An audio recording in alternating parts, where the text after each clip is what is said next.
Last week, the President assented and passed the Electricity Power Sector Reform Act 2023, which allocates 5% of annual operating expenditures to host communities where GenCos are established. In the bill, which is this bill now, we have set out 5% of revenue of all minerals mined to host communities.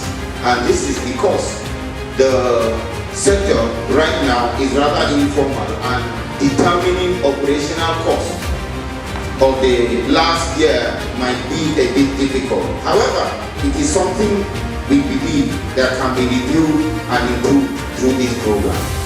We also incorporated more efficient policies to enforce the environmental remediation fund to ensure that those communities are not left with deplorable sites and that the environment is adequately protected and restored after mining activities. Your Excellencies, ladies and gentlemen, members of the First Estate of the realm, there is much to cover and many more changes that we must review. Your Excellency, the Governor of Nigeria, I told you talking of police.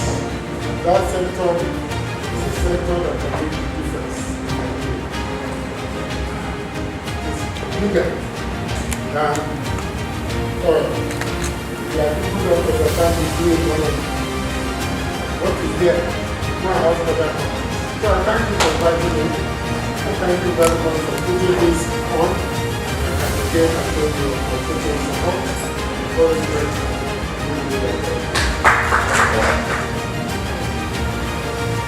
But come back and look at it. How many states, in reality, apart from now that we are having oil in large commercial quantity in some northern parts of the country, if you take that out, how many states in reality have oil? Solid minerals, every state of Nigeria has one kind of solid minerals for the oil. Now with oil, most of the debate has been, let's get away from fossil oil, fossil fuel. We're getting away from it. But with these minerals, and I will pick only one for instance, that is lithium that we are talking about today. Clean energy. The batteries that we need, electric cars, everything looking at lithium.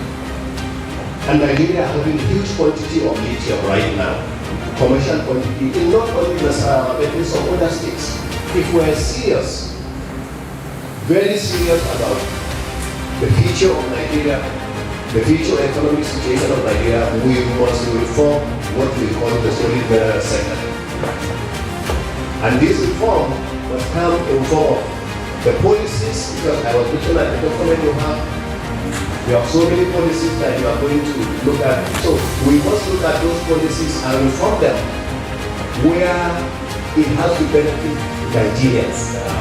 I just want to indicate how important it is, and I want to commend Honorable Gaza, for carrying out this event, and I want to commend him for being able to gather the type of people that you are gathering. I thank you for giving me the opportunity, and God bless you.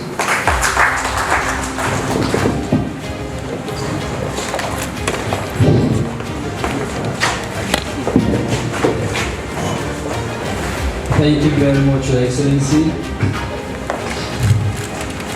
Today is quite auspicious and expected. This public policy dialogue is engineered to create the appropriate right of way for the necessary adjustments and policy making creativity that is required to optimize the promising prospects of Nigeria's mining sector. While governments hold many of the levers to deal with the great challenge of our time, businesses, on the other hand, have the innovation, the technology, and the talent to deliver the solutions that we need. It is through this crucial partnership that we can unlock the true potential of Nigeria's mining sector, not just for economic growth, but for sustainable development and shared prosperity. Thus, I am convinced, very well so, that the governing philosophy, the mining sector in Nigeria should henceforth be approached with a private sector-led lens. Today I stand before you, not only as Deputy Speaker of the House of Representatives, but also as a co-sponsor of the House Bill 751, Nigeria Minerals Mining Act Amendment Bill. So I'll be sponsored by Honorable Jonathan Wakefield. We partnered and co-sponsored this bill.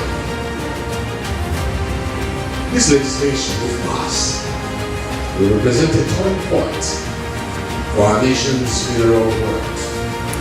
I'm also convinced that Nigeria's vast mineral resources have remained largely untapped and undeservedly overshadowed by our reliance on oil, which I will mention here over and over and above. It's a general consensus. Our solid mineral is better than our crude oil and gas. It was high time we started looking into that sector